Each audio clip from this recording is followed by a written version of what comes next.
നമസ്കാരം. മലയാളി വാർത്തയിലേക്ക് സ്വാഗതം.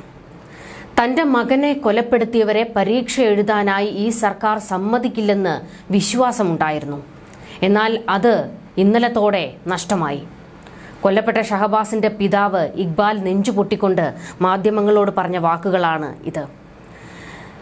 കൊലയാളികൾക്ക് ഒരിളവ്, അവർ പരീക്ഷ എഴുതിക്കോട്ടെ എന്ന്. പരീക്ഷ എഴുതി ജയിച്ചാൽ ഈ ക്രിമിനലുകൾ വീണ്ടും ജുവനൈൽ ഹോമിൽ നിന്ന് പുറത്തേക്കിറങ്ങും. പിന്നീട് ഇവർ കാണിച്ചു കൂട്ടുന്നത് എന്തൊക്കെയായിരിക്കാം. സർക്കാർ ഇരകൾക്കൊപ്പമല്ല, വേട്ടക്കാർക്കൊപ്പം തന്നെയാണെന്ന് വീണ്ടും വീണ്ടും തെളിയിക്കുകയാണ്.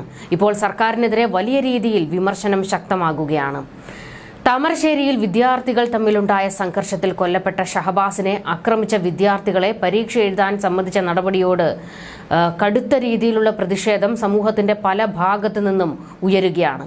എന്തുതരം മാതൃകയാണ് സർക്കാർ കാണിക്കുന്നത് എന്ന ചോദ്യം ശക്തമാകുന്നു. എൻ്റെ മകൻ ഇന്ന് അണിഞ്ഞൊരുങ്ങി പരീക്ഷയ്ക്ക് പോവേണ്ടതായിരുന്നു. അവരെ പരീക്ഷ എഴുതിക്കും എന്നറിഞ്ഞതോടെ ഞങ്ങൾ തകർന്നുപോയി. നീതിപീഠത്തിൽ ഇന്നും ഞങ്ങൾക്ക് വിശ്വാസമുണ്ട്. സാധാരണഗതിയിൽ SSLC പരീക്ഷയിൽ കോപ്പി അടിച്ചാലടക്കം മാറ്റി നിർത്താറാണ് പതിവ്. എന്നിട്ടും കൊലപാതകികളായ ആൾക്കാരെ പരീക്ഷ എഴുതിക്കുന്നത് വിഷമമുണ്ടാക്കുന്നു. സർക്കാരിന്റെ ഇത്തരം നടപടി കുട്ടികൾക്ക് ഇതുപോലെയുള്ള ക്രൂരത ചെയ്യാനുള്ള പ്രചോദനമാണെന്നും ഇക്ബാൽ പറയുന്നു. ഇന്ന് ചെറിയ ആയുധം കൊണ്ടുവന്ന് ഈ ക്രൂരത കാണിച്ചവർ നാളെ തോക്ക് കൊണ്ടുവന്ന് സഹപാഠികളെ വെടിവെക്കില്ലെന്ന് എന്തുറപ്പാണുള്ളതെന്നും ഇക്ബാൽ ചോദിക്കുന്നു. ഈ വർഷം അവരെ പരീക്ഷ എഴുതുന്നതിൽ നിന്ന് മാറ്റി നിർത്തി അടുത്ത വർഷം പരീക്ഷ എഴുതാൻ അനുവദിച്ചാലും ഞങ്ങൾക്ക് പ്രശ്നമില്ലായിരുന്നു. സർക്കാർ അങ്ങനെ ഒരു നടപടിയെടുത്തിരുന്നുവെങ്കിൽ ഇത്തരം ക്രൂരതകൾ ചെയ്താൽ മുന്നോട്ടു പോകാൻ ബുദ്ധിമുട്ടായിരിക്കുമെന്നത് ബാക്കിയുള്ളവർക്കും ഒരു പാഠമായേനെ. ആരെന്ത് ചെയ്താലും നീതിപീഠവും സർക്കാരും കുറ്റം ചെയ്തവർക്കൊപ്പമുണ്ടെന്ന സന്ദേശമാണ് ഇതിലൂടെ നൽകുന്നത്. സർക്കാരും നീതിപീഠവും ഉണർന്ന് പ്രവർത്തിക്കേണ്ട സമയം അതിക്രമിച്ചിരിക്കുന്നു. കുറ്റം ചെയ്തവർക്ക് പരമാവധി ശിക്ഷ നൽകണം. 15 വയസ്സിൽ കുറ്റകൃത്യം ചെയ്താൽ മുതിർന്ന വ്യക്തികൾ ചെയ്ത കുറ്റകൃത്യമായി കണക്കാക്കണമെന്നാണ് എൻ്റെ അഭിപ്രായമെന്നും ഇക്ബാൽ പറയുന്നു. വളരെ വലിയ രീതിയിലുള്ള വിമർശനം സർക്കാരിന് നേരെ ചൊരിയുകയാണ് ഇക്ബാൽ. മാത്രമല്ല, ഈ കേസിൽ ഉൾപ്പെട്ടിരിക്കുന്ന 1-2 പേർക്ക്, അതായത് പ്രതികളായ 1-2 ആൺകുട്ടികൾ രാഷ്ട്രീയ ബന്ധമുള്ളവരാണ്, അവരുടെ അച്ഛനൊക്കെ. ആ ഒരു പിൻബലത്തിലാണ് ഇവരെ പരീക്ഷ എഴുതാൻ അനുവദിച്ചത് എന്ന വിമർശനം ശക്തമാകുന്നുണ്ട്. മാത്രമല്ല, ഒരാളുടെ അച്ഛൻ പോലീസുകാരനാണ്. കൊടിസുനിയുടെ കൂടെ തോളിൽ കൈയിട്ട് നിൽക്കുന്ന ചിത്രങ്ങൾ പുറത്തു വന്നത് കേരളക്കര കണ്ടു കഴിഞ്ഞു. അപ്പോൾ ഈ പിടിപാടൊക്കെ ഉപയോഗിച്ചുകൊണ്ടാണ് ഈ കൊലയാളികളെ പരീക്ഷ എഴുതിക്കുന്നതിലേക്ക് വരെ കാര്യങ്ങൾ കൊണ്ടെത്തിച്ചിരിക്കുന്നത്. എന്തായാലും അതിദാരുണമായ സംഭവമാണ് നടന്നിരിക്കുന്നത്. ട്രിസ് ട്യൂഷൻ സെന്ററിലെ യാത്രയയപ്പ് പരിപാടിയിലുണ്ടായ പ്രശ്നങ്ങളെ തുടർന്നായിരുന്നു ഷഹബാസിന്റെ മരണത്തിനിടയാക്കിയ അക്രമങ്ങൾ നടന്നത്. ഇത് പെട്ടെന്നുണ്ടായ പ്രകോപനത്തിൽ ചെയ്തു കൂട്ടിയതല്ല. കൃത്യമായ പ്ലാനിങ്ങോടെയാണ് ആ 10ാം ക്ലാസ്സുകാരനെ, ഷഹബാസിനെ കൊലപ്പെടുത്തുന്നത്. ഇൻസ്റ്റഗ്രാമിലും അതുപോലെ തന്നെ വാട്സാപ്പിലും ഗ്രൂപ്പുകൾ ഉണ്ടാക്കി അവനെ കൊലപ്പെടുത്തുന്നതിന് വേണ്ട റൂട്ട് മാപ്പ് വരെ തയ്യാറാക്കിയിട്ടാണ് ഈ ക്രൂരകൃത്യം നടത്തിയിരിക്കുന്നത്. അപ്പോൾ പ്രതികൾ അത്രത്തോളം ക്രിമിനൽ വാസനയുള്ളവരാണ്.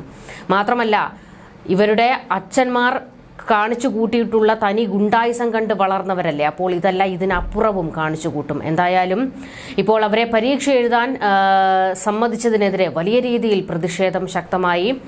KSUവും MSF പോലെയുള്ള വിദ്യാർത്ഥി സംഘടനകൾ ഇതിനെതിരെ ശക്തമായ രീതിയിൽ പ്രതികരിച്ച് രംഗത്തേക്ക് വരികയും സമരം ചെയ്യുകയും ചെയ്തിട്ടുണ്ട്. വേറൊരു സംശയം ഇപ്പോൾ ഉടലെടുക്കുന്നത്, ഇവരെ പരീക്ഷ എഴുതാൻ അനുവദിച്ചിരിക്കുന്നത് ജുവനൈൽ ഹോമിൽ വെച്ച് തന്നെയാണ്. കാരണം പരീക്ഷാ ഹാളിലേക്കൊന്നും കൊണ്ടുവന്ന് പരീക്ഷ എഴുതിപ്പിക്കാൻ പറ്റുന്ന ഒരു സാഹചര്യമല്ല.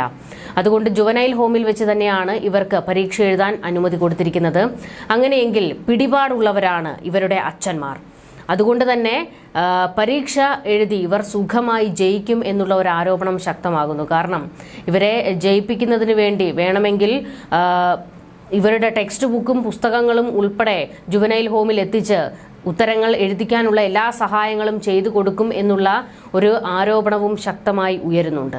ഷഹബാസ് വധക്കേസിൽ പ്രധാന പ്രതിയുടെ പിതാവിനെയും പ്രതി ചേർക്കും എന്നുള്ള വിവരങ്ങൾ പുറത്തേക്ക് വന്നിട്ടുണ്ട്. ഷഹബാസിനെ ആക്രമിക്കാനുള്ള നഞ്ചാക്ക് നൽകിയത് ഇയാളെന്ന വിലയിരുത്തലിലാണ് ഈ നീക്കം.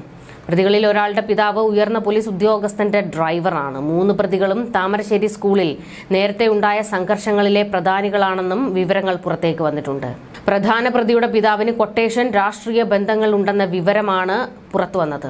ഇയാളാണ് TP വധക്കേസിലെ കൊടിസുനിക്കൊപ്പവും TK രജീഷിനൊപ്പവും നിൽക്കുന്ന ചിത്രം പുറത്തു വന്നിരിക്കുന്നത്. ഇയാൾ സ്വർണ്ണക്കടത്ത് കൊട്ടേഷൻ കേസുകളിൽ പ്രതിയുമാണ്. ആക്രമണ സമയത്ത് ഇയാൾ സ്ഥലത്തുണ്ടായിരുന്നതായി ഷഹബാസിന്റെ പിതാവും പറഞ്ഞിട്ടുണ്ട്. ഷഹബാസിനെ ആക്രമിക്കാൻ ഉപയോഗിച്ച ആയുധം ഉൾപ്പെടെ കൊടുത്തത് ഇയാളാണ് എന്ന വിവരങ്ങളും പുറത്തേക്ക് വന്ന സാഹചര്യത്തിൽ എന്തായാലും മകനെ സംരക്ഷിക്കാൻ ഏതറ്റം വരെയും ഇയാൾ പോകുമെന്നുള്ളത് ഇപ്പോൾ തന്നെ വ്യക്തമായിരിക്കുകയാണ്. ഒരു ഉന്നത പോലീസ് ഉദ്യോഗസ്ഥന്റെ ഡ്രൈവറാണെന്ന് ഓർത്തു നോക്കണം. അപ്പോൾ ഇയാൾക്ക് പോലും എത്ര സ്വാധീനമാണ് ഉള്ളത് എന്ന്. ന്യൂസ് ഡെസ്ക് മലയാളി വാർത്ത.